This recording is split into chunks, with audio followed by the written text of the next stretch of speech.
Так, сейчас монетизацию настрою, чтобы она у меня тут была. Здравствуйте, друзья.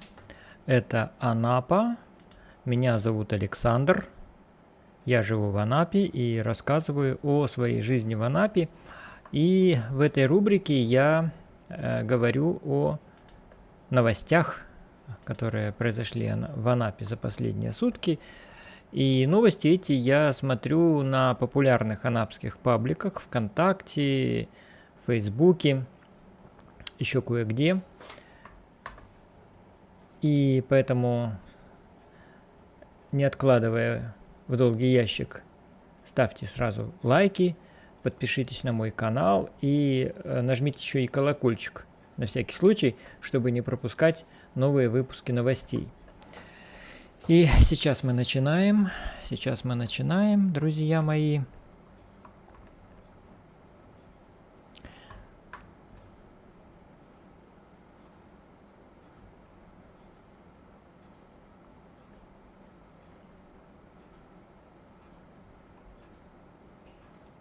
Сейчас.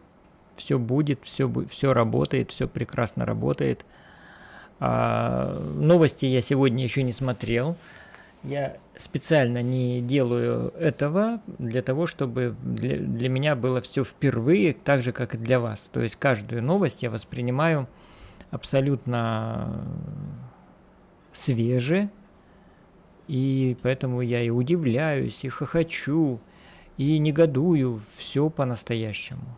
Все по-настоящему. Это живые эмоции, друзья мои. Пью сегодня кефир.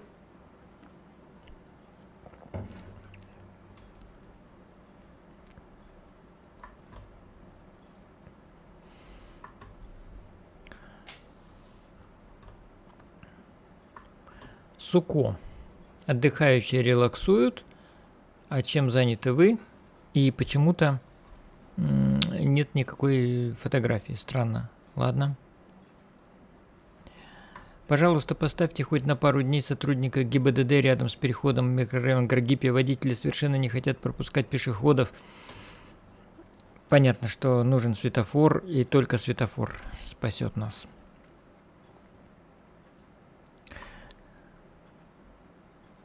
Июля 1936 года Совет народных комиссаров СССР постановлением номер 1182 утверждает положение о государственной автомобильной инспекции. То есть сегодня у гаишников праздник. 85 лет со дня образования ГИБДД. Поздравляем их. Дело они делают нужное, но иногда, конечно, они вмешиваются в организацию дорожного движения, в организацию. А по закону этим занимается муниципалитет. И всякую хрень предлагают. То есть вот заборы устанавливать, или дороги расширять, или там еще там что-то. Поэтому 85 лет ей исполнилось, но думаю, что при новой власти ГИБДД будет упразднено, вернее, инспекция, да, упразднена будет, и все. И прекрасно будем жить без ГИБДД. Кто со мной согласен, ставьте лайки и пишите в комментариях, что вы поддерживаете мое предложение. Здравствуйте, расскажу вам одну неприятную историю, которая произошла со мной. Я села на рейс автобуса номер 130, садилась я на ТРЦ «Красная площадь». Мне нужно было ехать до улицы Краснозеленых, то есть по городу и чуть больше. По пути, пока мы ехали, людей становилось все больше и больше. Это уже интересно. По итогу мы доехали до Красноармейской, и там начался полный пипец. Люди не могли зайти в автобус, кричали: «Двигайтесь, там еще есть место!» Но там не было места в автобусе. И так мне нужно было бы выходить на красно-зеленых. Думаю, все знают, как ездят автобусы 130-129. Он повернул на Красноармейской и поехал в сторону Пионерского проспекта. То есть до нужной мне остановки он не поехал, хотя должен был. В итоге я говорю, что мне нужно выйти. Люди начинают кричать на меня и говорить, зачем я вообще села в этот автобус, так как он едет по поселкам и вообще не должна была садиться в этот автобус. В итоге водитель высадил меня на светофоре на Северной. Это ужасно. Люди домой доехать не могут. Так еще душно, жарко и не едет по правилам своего маршрута. Да.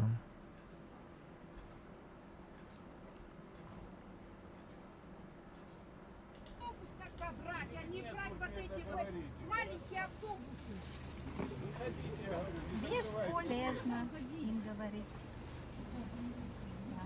Как это делать? Не знаю, девочка еще не была.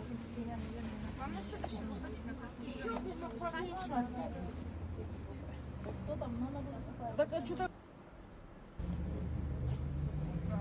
Сейчас будем пытаться выходить. Автобусы на путь. Это бомбически. Я не знаю, как мы будем выходить. А местные все остаются. Нам нужно было на красно-зеленых выйти. Простите, чтобы остановить машину. А можно выйти, пожалуйста? Да. Девушка все снимает. Сейчас хорошо, у каждого смартфон, поэтому все всегда запротоколировано. Вот. Ну, неприятная ситуация. Вот. Тут пишет, Екатерина Сазонова пишет. Водитель, конечно, мудень, жалуйтесь. Отклонения от маршрута быть не должно. Но действительно, зачем вы полезли в пригородный, если там чертова прорва городских ходит полупустых? Ну, это уже дело другое. Здравствуйте. Хотелось бы обратиться к местным жителям Витязева, которые проживают по улице Греческая и Школьная. Перестаньте жить по принципу эгоистов и запускать фейерверки после 0 часов.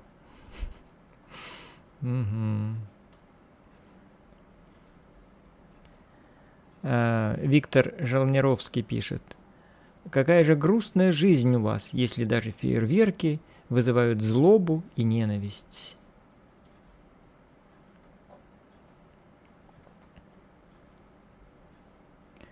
Так, что дальше? Здравствуйте, поворот в Новой Алексеевке, который сделали на светофоре.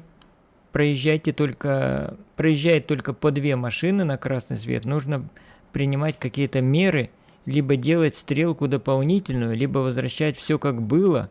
Куда еще можно выложить, чтобы обратили внимание? Советуйте. Вот это как раз к празднику ГИБДД и об организации дорожного движения. Вот автомобиль хочет повернуть в Алексеевку, вот, но не может. Но там светофор. Вот. Да, ну просто беда. Ну, короче, не может повернуть. Так.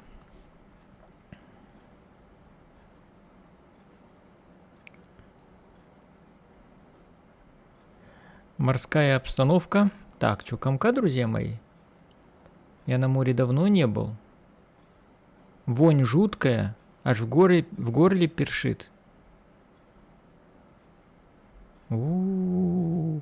Ну, сейчас, да, жара-то стоит, конечно. Неужели, друзья, так? Смотрите. Ладно, надо съездить, обязательно как-нибудь на море надо съездить, посмотреть. Так, ладно. Законно ли это? Супруг с сыном поехали в детскую поликлинику в Алексеевку для прохождения медосмотра перед садиком. Сыну 2 года. Поскольку там четверг, день здорового ребенка, мы подумали, что тогда ехать и надо. Однако на регистратуре их отправили домой, объяснив, что там это тем, что четверг день здорового ребенка. Только для деток до года. Угу. Когда муж объяснял, что и мы здоровы, и хотим пройти медосмотр, его и слушать не стали. Ну вот, я думаю, все-таки порядок есть порядок, да. понятно, что ребенок здоровый. Там же написано дети до года. До года. А до года это самый такой ответственный период жизни ребенка, когда нужно все соблюдать правила, вот, и меньше подвергать ребенка всякой угрозе всякой заразы. Ну, поэтому... Ой-ой-ой. «Шевроле Авео» перед Верхнебаканской. Кто знает, что случилось, жалко, красивую машину анонимно слетела.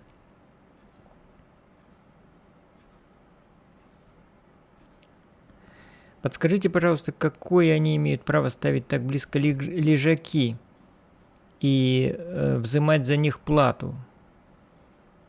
Ну, вот мы же тогда с вами уже видели новость, что муниципалитет начал проверку по вот именно размещению лежаков. 20 метров должно быть свободной территории. Вот. Нет, они прут эти лежаки прямо сюда. Многие люди вот не хотят за лежаки платить, расстилают полотенца прямо вот здесь. В общем, теснота. Вот Наталья Федина пишет: как сельди в бочке, людей совсем притеснили к воде. А как же гулять по бережку? Руку откинешь и попадешь в соседей. Все верно. Добрый день. В подъезде закупорены все окна краской. В подъезде невозможная жара, духота и сыро. Жалуемся в коммунальщик. Ну, это управляющая компания. Уже третью неделю безрезультатно из-за жары в подъезде жители данного подъезда постоянно открывают подъездную дверь, заходят собаки и кошки и писают, какают на коврике. Также дверь размагничивается и не закрывается. В подъезд могут зайти все желающие. 12-й микрорайон, дом 20, подъезд 3. Вот так, друзья. Все действительно заклеено. Да.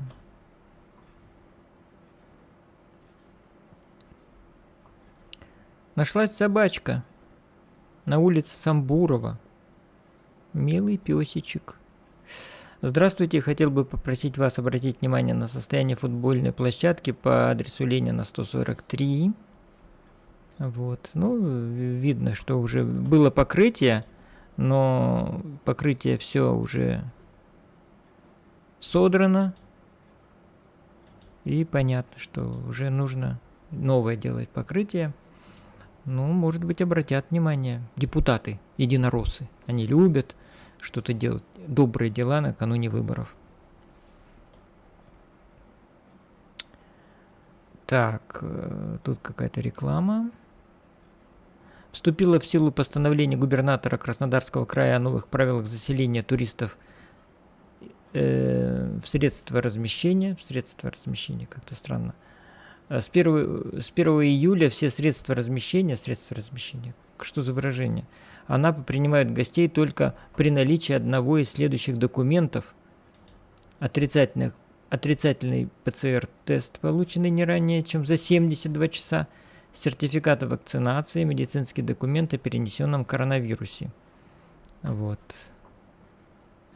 А с 1 августа заселяться в отель или в гостиницу можно будет только при наличии сертификата о вакцинации. Угу. Новые требования не распространяются на детей до 6 лет. Детям с 7 до 18 лет необходимо предъявить отрицательный ПЦР-тест, полученный не ранее, чем за 72 часа. Ну, конечно, это да, вообще.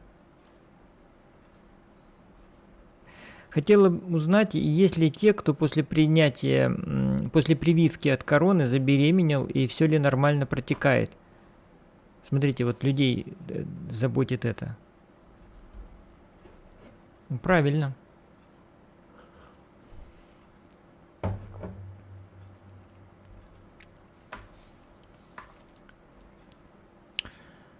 И опять дом мебели. И опять всем пофигу. Администрация вообще какой-либо контроль ведет за тем, что в городе делается. Демонтаж остановки, работает кран. Под стрелой стоят люди, внизу остановки работает сварщик, срезает крепление. Что должно произойти? Кого-то должно прибить, чтобы подобные работы и самих рабочих кто-то контролировал. Там людей вообще близко не должно быть. Ну да. Интересно, остановку убирают. Куда убирают? Вообще непонятно. Почему действительно людей не информируют? Я не пойму. Вот жена тоже вчера... Ой, не жена, мы вчера смотрели с вами тоже новости, и там вот на той остановке, где жена садится моя, там тоже самое. Ужас.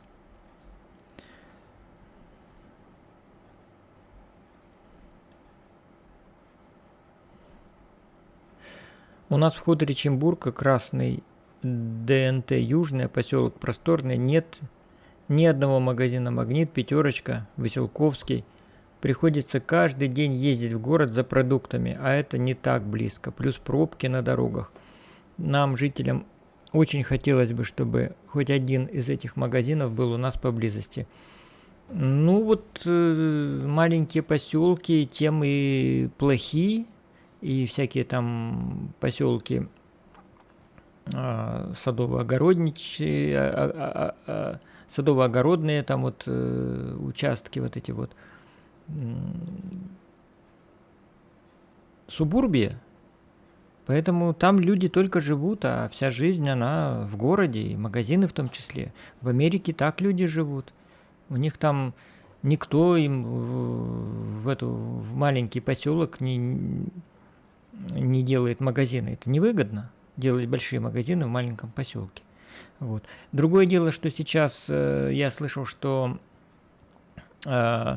Магнит собирался делать такие павильончики и быть действительно ближе к людям, но, видимо, как-то, может, где-то эта работа пока идет. Если кто-то, друзья мои, располагает информацией, то есть где-то у кого-то, ну, там, Магнит или Пятерочка уже пришла в маленькие населенные пункты или в какие-то микрорайоны отдаленные, в виде вот таких маленьких магазинчиков или маленьких павильончиков, то напишите, это очень интересно. Что же случилось в парке Ореховая роща?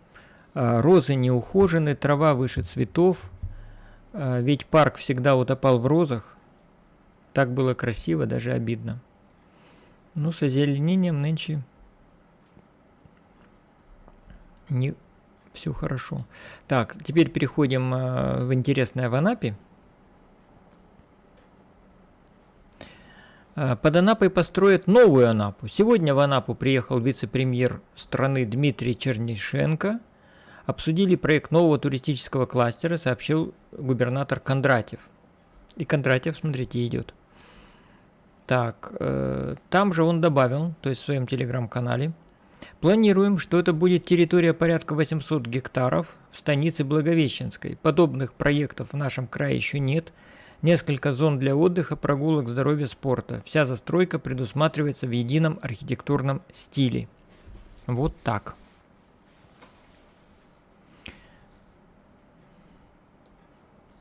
Ладно, посмотрим. Ну, а тут люди пишут. Лучше бы завернули на Паралию, фекальные фонтаны посмотреть. Он же пишет, проект очистных добавили в картинки, или там тоже будут фекальные фонтаны и грязное море. В Анапе открылся первый фермерский дворик, час назад новость была. Находится он около 7-й школы. Фермерскими двориками после ребрендинга теперь называют прежние привозы, периодичные сельскохозяйственные ярмарки. На них можно приобрести продукцию местных сельхозпроизводителей по ценам без посреднических накруток. Так, сейчас, секунду, друзья. Я не ухожу.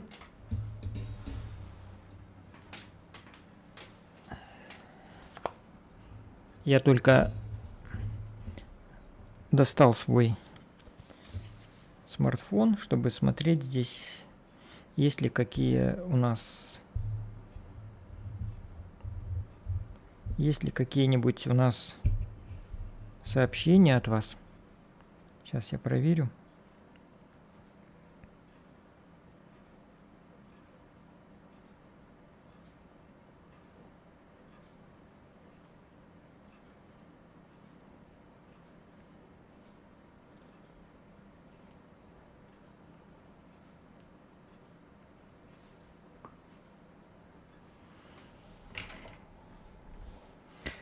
Привет, товарищ, игровой канал пишет. Ну, так, пока нет ничего. Так, хорошо. Вот фермерский дворик, смотрим, как он у нас устроен. Вот чесночок взял человек. Черешню продают, картошечка, клубничка. Угу. Ясно. Алексей Лебедев, тоже наш общественный деятель, активный пользователь паблика, пишет, автор паблика. Там все хитро устроено. Морковку продают поштучно. Одна штука по 20 рублей. Кто слушал кривую линию «Морковка и бананы» наши все. Женщина записала репортаж из сетевого магазина на кривую линию и привела пример, что стоимость морковки за 1 килограмм 110 рублей. Стоимость бананов из Эквадора 70 рублей. Вот и я думаю, в фермерских двориках продают морковку поштучно, а на 1 килограмм примерно 5 штук морковок вытягивает. То же самое, что в сетевых магазинах. Арифметика проста. Граждане РФ могут терпеть вечность, доедая. Ну, в общем, дальше идет много таких нелицеприятных выражений в сторону нашего правительства. Так.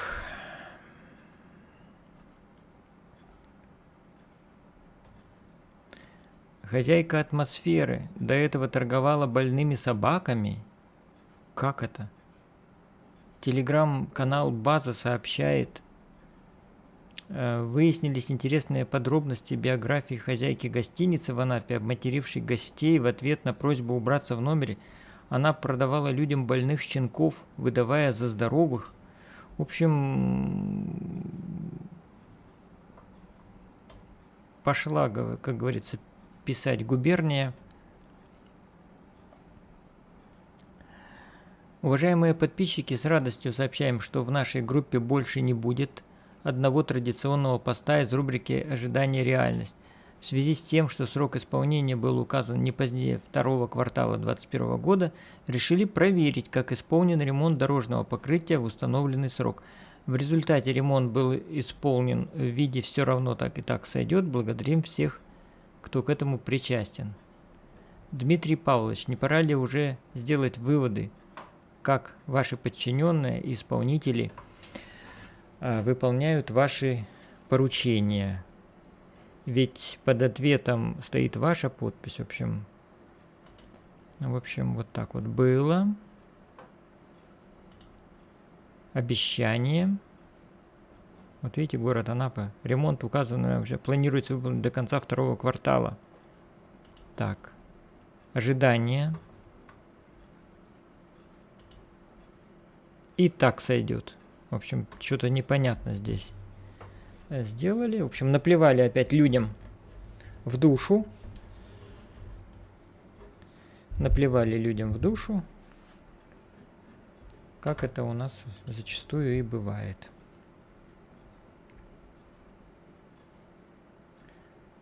Ну, тут много людей пишут, но мы не будем читать комментарии.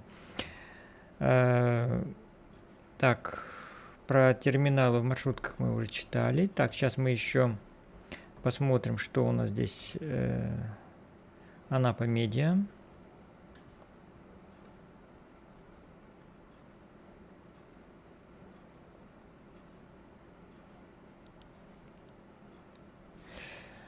В Анапе сменовцы встретились с летчиком-космонавтом Сергеем Рязанским. В гостях Всероссийского детского центра «Смена» побывал герой Российской Федерации, летчик-космонавт, председатель российского движения школьников, автор книг и космический фотограф Сергей Рязанский. Участники фестиваля «Код творчества» в Анапе задавали Сергею вопросы о детстве, о космосе. Ну, а он, соответственно, отвечал. Вот. Фоточки на память, подарочки.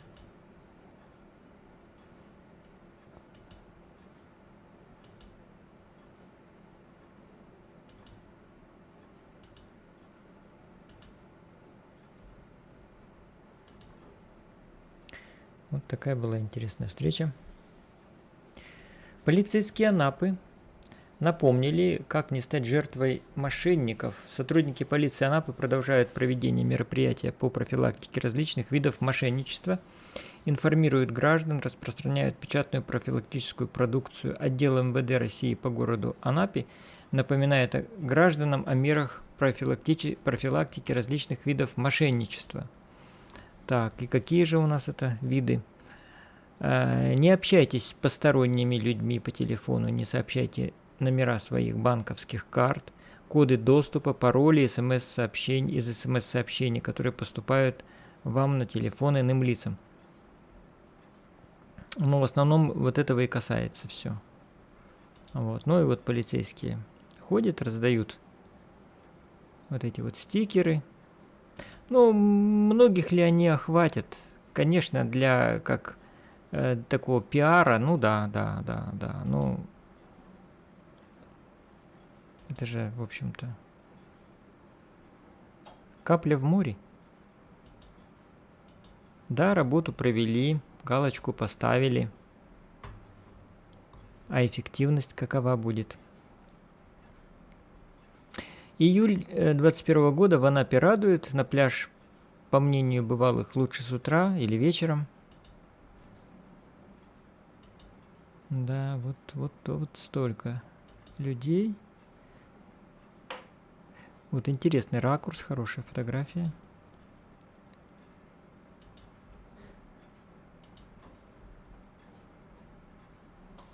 Сегодня сотрудники ГИБДД отмечают свой праздник. Вот это вот возле роты ППС на Пионерском проспекте вот такие два автомобильчика стоят, ретро.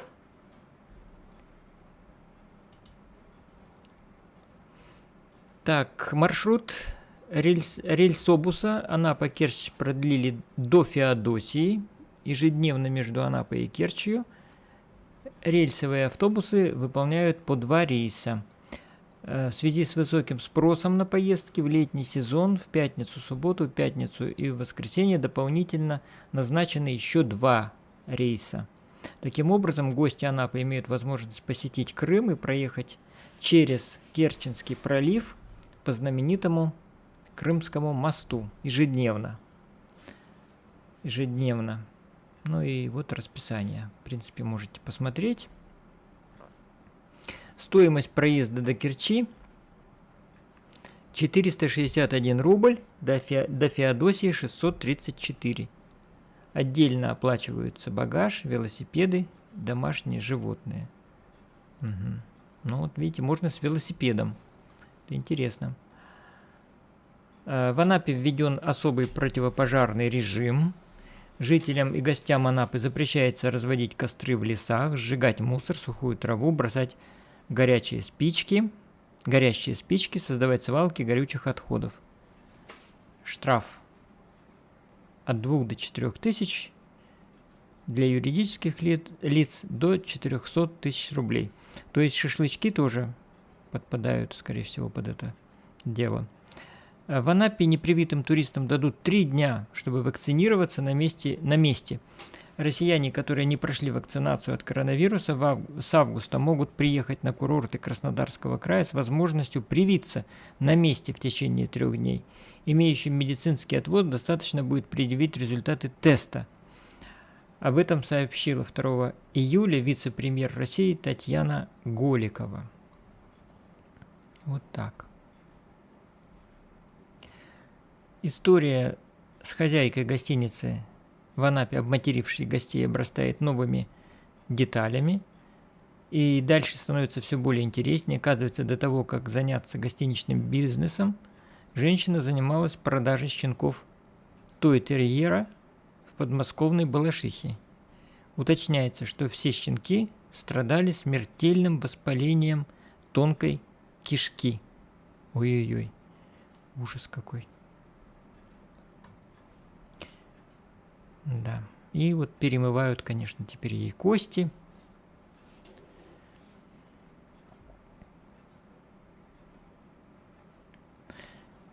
Морской флот Анапы швартуется на ночь.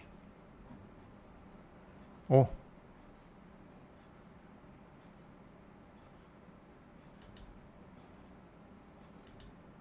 Морской флот Анапы.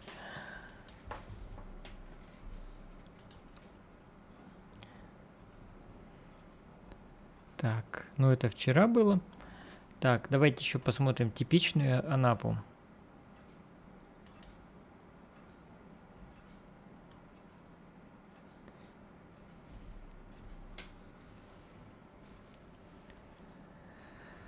Так, ну эти фотографии мы уже видели. Вот эту фотографию уже она такая нам знакома. Не будем ее открывать. Берег.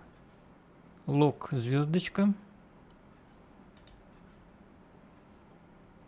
Ну да, все, смотрите, все тиной заросло, друзья мои.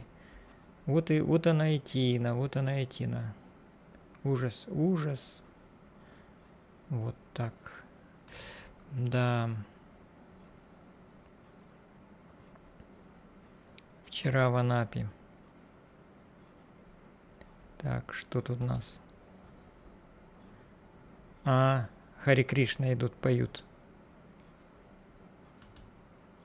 Вот веселые ребята.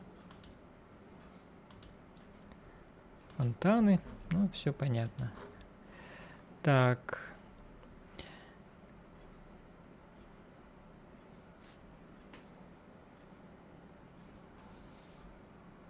Котенок лежал на проезжей части. Пляжи на санатории Кристалл. Да, тоже не лучше. Тоже. Тина, друзья, Тина. Угу. Так, ну что, теперь попробуем зайти в Facebook.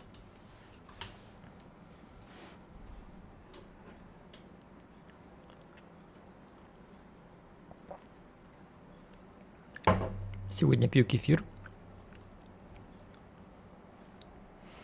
Это мои воспоминания год назад. Так, Анапа-Болталка. Смотрим.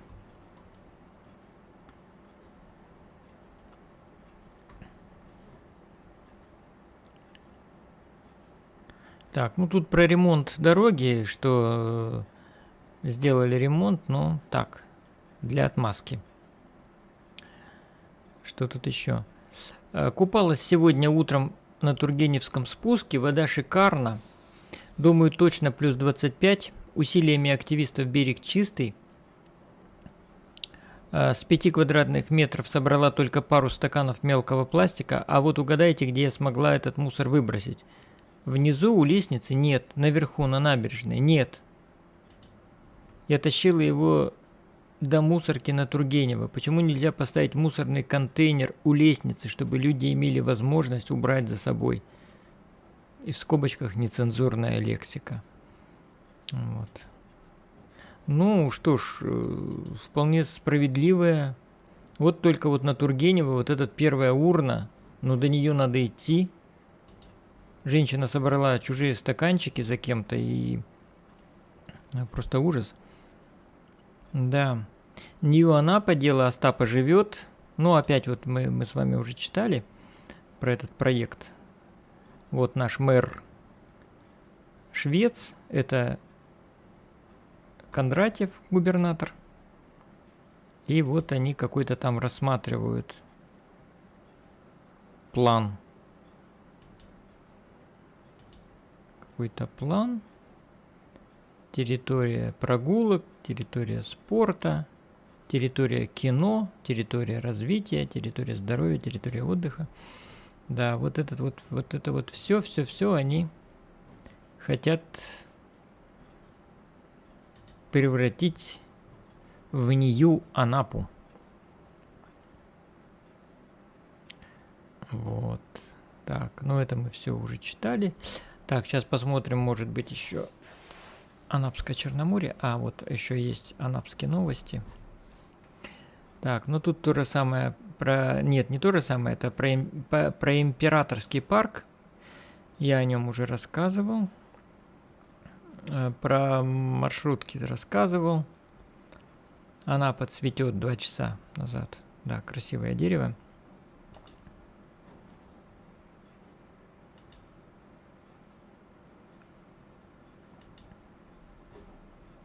Красиво. Буйно. Так.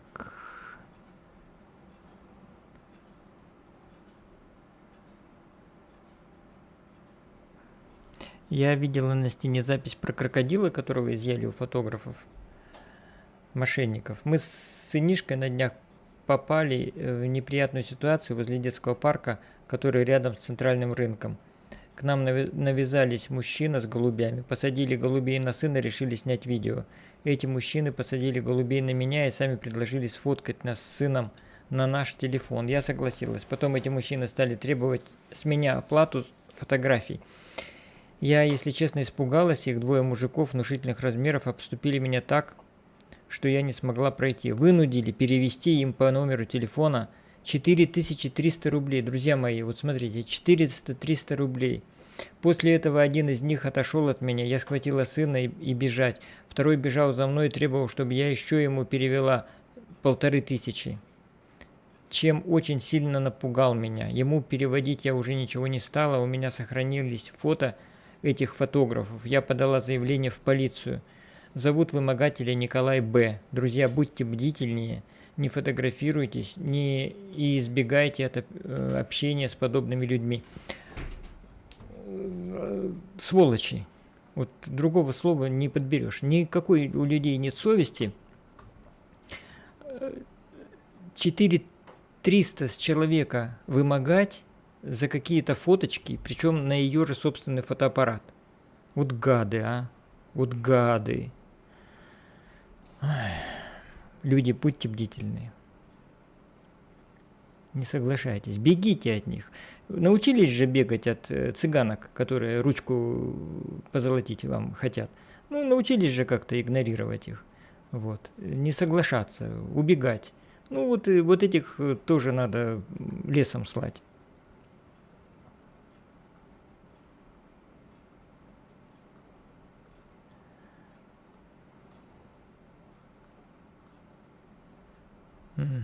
Это старая фотография. В 2009 году у цветочных часов в Анапе прыгали дельфинчики.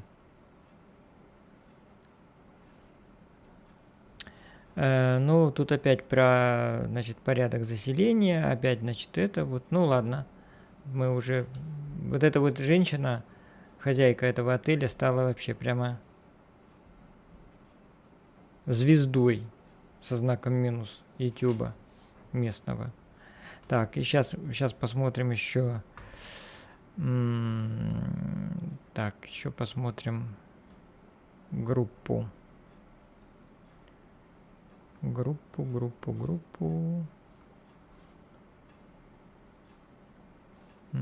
Ну, сейчас мы тогда просто зайдем в Анапское Черноморье. Захожу я всегда через свой живой журнал.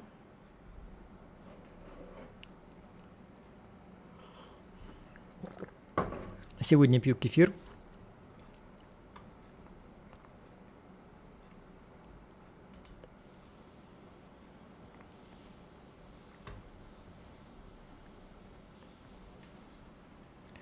Так, новости. Так, ну похоже ничего, смотрите, ничего нету. Нового ничего, все то же самое, что было минусом большой-большой минус Анапскому Черноморью. Огорчили меня они сегодня. И Анапа Медиа, сейчас еще мы зайдем. Анапа Медиа, посмотрим. Они-то, может быть, что-нибудь накопали интересного в Анапе.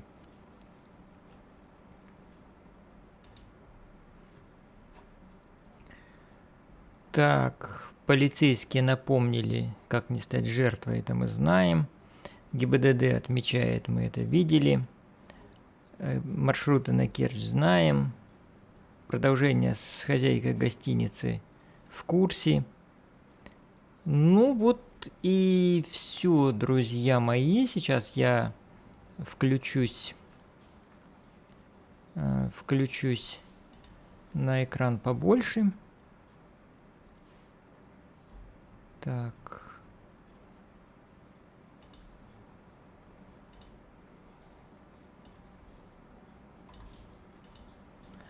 Ну и вот, друзья, кто меня сейчас смотрит, 3 зрителя меня смотрят. Мы сегодня смотрели новости Анапы, были интересные новости.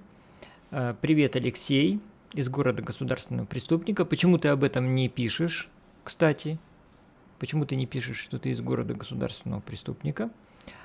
И на этом все, друзья мои. Ставьте лайки, подписывайтесь на мой канал. Те, кто не успел меня о чем-то спросить или прокомментировать, комментируйте. Я все